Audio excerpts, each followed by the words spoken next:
किसान भाइयों, हमारे साथ में गेहूं वैज्ञानिक डॉक्टर ओम प्रकाश बिश्नोई जी हैं। तो इनसे बात करेंगे, प्रत्येक वैरायटी के ऊपर विस्तार से हम चर्चा करेंगे। अगेती बिजाई के लिए, पछेती बिजाई के लिए, कम पानी के लिए, ज़्यादा पानी के लिए और अधिक से अधिक पैदावार देने वाली वैरायटियां कौन सी हैं। एक नई वैरायटी लॉन्च हुई है अब की बार 1309, इसके ऊपर खास तौर से फोकस है भाई। किसान भाई लगातार यहाँ पर आकर बीज भी मांग रहे हैं, तो डॉक्टर साहब एक एक करके सभी वैरायटियों के ऊपर बात करेंगे। सबसे पहले तो सर आपका स्वागत है डियर किसान पर। सबसे पहले तो किसान भाइयों को ये बताना चाहते हैं कि जिन किसान भाइयों के पास पानी कम है, पानी की उपलब्धता कम है, ज़मीन रेतीली है और गेहूं की खेती करना चाहते हैं, तो उनके लिए दो ऑप्शन है। एक तो गेहूं की बिजाई कर सकते हो, दूसरा आप जौ की बिजाई कर सकते हो। गेहूं की बिजाई में हमारी सबसे पुरानी किस्म जो है C306 देसी किस्म के नाम से ये किस्म प्रसिद्ध है। इस किस्म की खासियत ये है कि ये बढ़ने वाली लंबी किस्म है। इसकी चपाती बहुत बढ़िया बनती है, सुबह बनाओ शाम तक नरम रहती है। तो क्वालिटी के हिसाब से, खाने के हिसाब से हिंदुस्तान में सबसे बढ़िया किस्म है। लेकिन किसान भाई क्या करते हैं कि इसका बीज लेके जाते हैं। बिजाई इसकी जो है अक्टूबर के अंतिम सप्ताह या नवंबर के पहले सप्ताह में करना चाहिए। जहाँ पानी कम हो, रेतीली भूमि हो, वहाँ पे इसकी बिजाई करनी चाहिए। 40 किलोग्राम बीज प्रति एकड़ डालना चाहिए, ज़्यादा बीज नहीं डालना चाहिए क्योंकि फुटाव बहुत ज़्यादा होता है। दूसरा, इसके अंदर आपको खाद की मात्रा क्या है। खाद की मात्रा इसके अंदर आधा bag DAP, 10 kilo zinc sulphate और 20-25 किलो यूरिया डालनी है ऊपर से। एक या दो पानी देने, एक पानी देना है पहला 30-35 दिन पे, दूसरा पानी देना 80-85 दिन पे जब बालियाँ निकलती है उस टाइम। दो पानी के अंदर ही ये आपकी 25-26 मन से लेके 35-36 मन तक प्रति एकड़ पैदावार दे देती है। और जो किसान भाई ऑर्गेनिक खेती करना चाहते हैं, जिनके अंदर जहर मुक्त खेती करना चाहते हैं, उनके लिए भी है। लेकिन उन किसान भाइयों को सलाह दी जाती है कि वो ज़्यादा खाद पानी ना डालें इसके अंदर। जितना ज़्यादा खाद पानी दोगे ये गिरेगी तो आपकी पैदावार कम होगी। इसलिए खाद पानी कम रख के और आप ज़्यादा पैदावार ले सकते हो। इसके बाद कुछ किसान भाई कहते हैं कि हमारे पास तो सीमित सिंचाई है, 1-2 पानी लगा सकते हैं, ज़्यादा पानी हमारे पास नहीं है। तो उनके लिए हमने एक किस्म निकाली थी 2015 के अंदर WH 1142 नंबर। और इसी कड़ी के अंदर दूसरी किस्म हमने निकाली है पिछले साल WH 1402। ये दोनों किस्में 2 पानी वाली किस्में, 2 पानी। और बिजाई कब करनी है? बिजाई आपने अक्टूबर के अंतिम सप्ताह और नवंबर के पहले सप्ताह में करनी है। और खाद 1 bag DAP, 10 kilo zinc sulphate, 1 bag urea देना है। 2 ही पानी देने, एक पानी देना है 20-25 दिन पे, पहला पानी जब शिकड़ जड़ें निकलती है उस समय, दूसरा पानी देना 80-85 दिन पर बालियाँ निकलते समय। और ये जो 1402 ये किस्म पिछली साल निकाली है। इस किस्म की खासियत ये है कि ये इसकी किस्म की पकते समय बालियाँ जो है लाल रंग की हो जाती है, तो अन्य किस्मों से ये भिन्न है। इसके अंदर आयरन जिंक कंटेंट भी ज़्यादा है और इसकी औसतन पैदावार 50 मन प्रति एकड़ है। और ज़्यादा से ज़्यादा जो है 2 पानी के अंदर भी 68 मन तक की पैदावार निकल सकती है। दाना बहुत मोटा है, चमकीला है, रोग रोधी है, कोई बीमारी नहीं है। ये कम खाद पानी के लिए हमारे कुलपति महोदय प्रोफेसर BR कंबोज जी का एक निर्देश था पिछले 2-3 सालों से कि उन किसान भाइयों के लिए जिनके पास पानी उपलब्ध कम है, उनके लिए कोई ऐसी किस्म निकालो जो ज़्यादा से ज़्यादा पैदावार दे। तो ये उनके निर्देशन के हिसाब से हमारी गेहूं वैज्ञानिकों की टीम ने ये किस्म निकाली है और ये जो रेतीले एरिया के लिए वरदान साबित होगी, तो आप इसका ले सकते हो। उसके बाद आती है सामान्य खाद पानी वाली किस्में। सामान्य खाद पानी का मतलब बिजाई जो है 1 नवंबर से 20-25 नवंबर तक। सामान्य खाद पानी का मतलब 1 bag DAP, 10 kilo zinc sulphate, 2-2.5 bag तक यूरिया डाल सकते हो। बीज कितना है सामान्य बिजाई में? 40 किलोग्राम बीज डालना, ज़्यादा नहीं डालना। ज़्यादा बीज डालने से क्या होता है कि गिरने की संभावना बढ़ जाती है, फुटाव बहुत होता है। जितना सीधा होगा बीज उतना ही पैदावार ज़्यादा होने के चांस रहती हैं। उसके अंदर हमारी जो किस्में हैं वो 1105 नंबर किस्म है, करनाल की DBW 303 नंबर है और 327 नंबर किस्म DBW, ये 711 भी इसी कड़ी के अंदर है और DBW 327 है, 370, 71, 72 है। 3-4 किस्में जो है वो करनाल वालों की है। एक PBW 826 किस्म है पंजाब की। ये 4-5 किस्में जो हैं वो 1 से 20 नवंबर तक बिजाई करके और आप इनकी पैदावार जो है 60-65 मन से लेके 70-75 मन तक की पैदावार ले सकते हो। अब कुछ किसान भाई कहते हैं कि हमारे पास तो पानी भी बहुत ज़्यादा है, ज़मीन भी बहुत उपजाऊ है, देसी गोबर के खाद भी हम डाल सकते हैं, लेकिन हमें तो प्रति एकड़ पैदावार ज़्यादा चाहिए।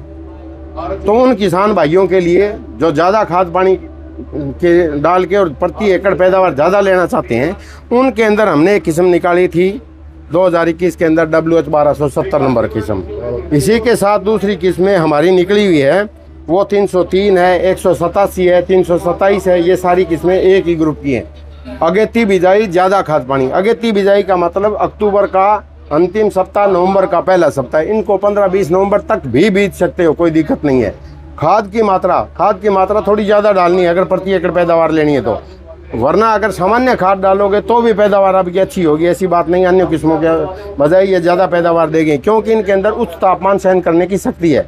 उस तापमान का मतलब बिजाई के समय तापमान जो है हमारा जो 20-22 डिग्री टेम्परेचर होना चाहिए, लेकिन ये 30-32 डिग्री टेम्परेचर के ऊपर भी हम बिजाई करते हैं तो भी ये इनका जर्मिनेशन और फुटाव के ऊपर इफेक्ट नहीं पड़ता।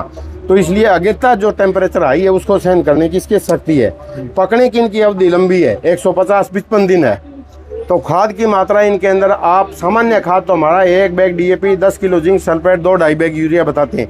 इनके अंदर हम 1.5 बैग तक DAP डाल सकते हैं, 10 किलो जिंक सल्फेट डाल सकते हैं। यूरिया जो है 2-2.5 की बजाय 3-3.5 बैग तक डाल सकते हैं, और साथ में 4-5 ट्राली गोबर की खाद प्रति एकड़ इस्तेमाल कर सकते हैं। अब ज़्यादा खाद आपने डाल दी, पौधा नरम हो गया। पौधा नरम होने से गिरने की संभावना बढ़ जाती है। उसको रोकने के लिए हमारी यूनिवर्सिटी ने एक ग्रोथ रेगुलेटर या वृद्धि नियंत्रकों की सिफारिश की है। ग्रोथ रेगुलेटर क्या है? ये एक आता है क्लोरमिक्वाट के नाम से, जो लियोसिन के नाम से आता है।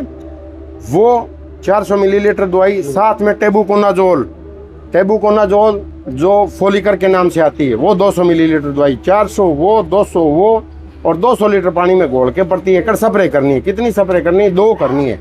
एक स्प्रे करनी है आपने तने की पहली गांठ बनते समय 50-55 दिन पे, दूसरी करनी है जब झंडा पत्ता निकलने वाला हो, बाल निकलने वाले हो, बाल गाभे में आ जाए 80-85 दिन पे। 2 स्प्रे करने से क्या होगा कि आपकी हाइट जो है पौधे की 8-10 सेंटीमीटर कम हो जाएगी। दूसरा, उसके अंदर जो तना अंदर से होलो थोथा होता है, उसके अंदर धागे बन के और भर जाएगा। तना जो है पूरा भर जाएगा। भरने के बाद बांस की तरह मजबूत हो जाएगा। गिरेगा नहीं तो आपकी पैदावार ज़्यादा होगी।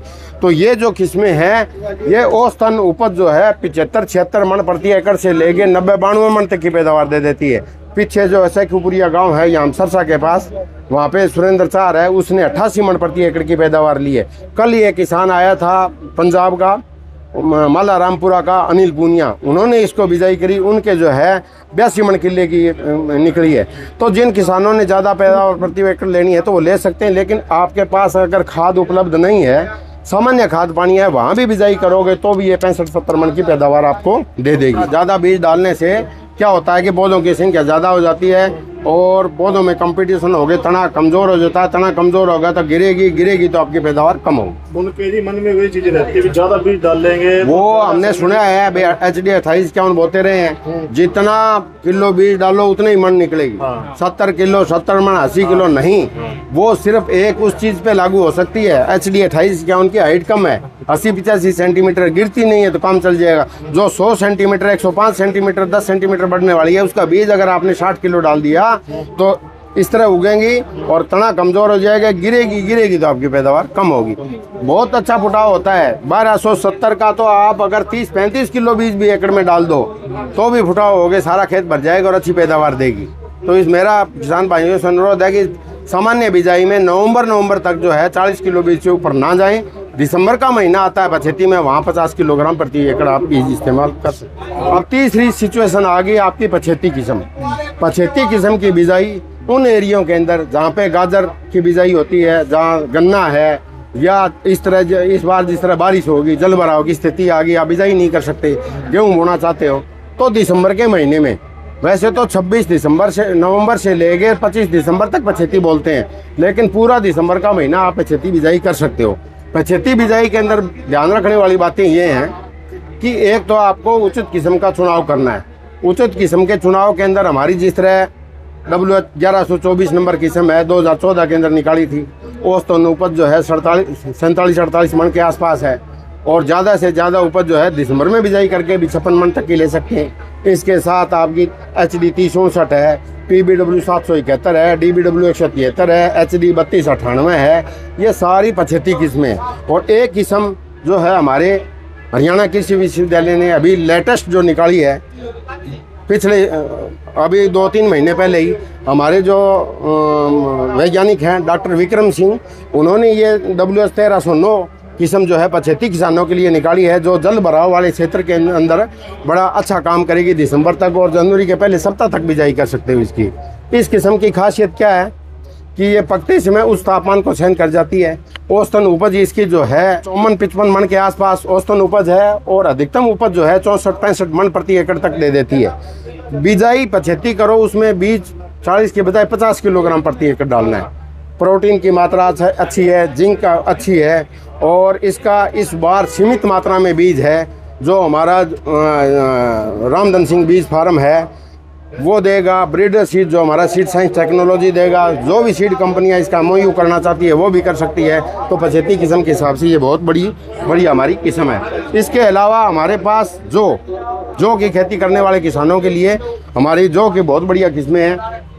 BS 393 नंबर किस्म है और BH 946। BS 393 की बालियाँ बहुत अच्छी है, लेकिन इसके अंदर थोड़ा सा पत्ते काले होने वाला रोग आने लग गया। तो उसके लिए अगर आप बिजाई करते हो तो उस टाइम आपको इसको दवाई से उपचारित करके बोना चाहिए।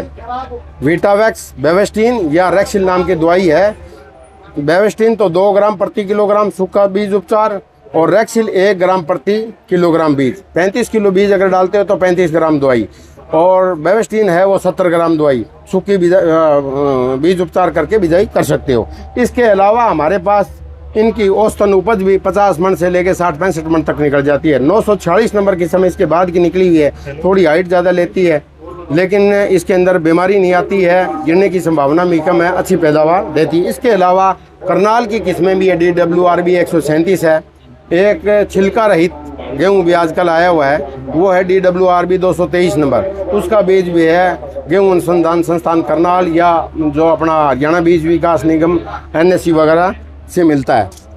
आखिर में किसान भाइयों से एक अपील है, नई किस्म आ गई, बीज आपको नहीं मिला, हमारे यहाँ पे सारी सरकारी संस्थाओं का बीज मिलता है। जिस तरह बिल्डिंग के साथ ही रामधन सिंह बीज फार्म है, इससे आगे डायरेक्टरेट फार्म है, वहाँ पे मिलता है। हरियाणा बीज विकास निगम है, नेशनल सीड कॉरपोरेशन है, इफ्को है, करीबको है, ये सारी सरकारी संस्थाएं टाइप है।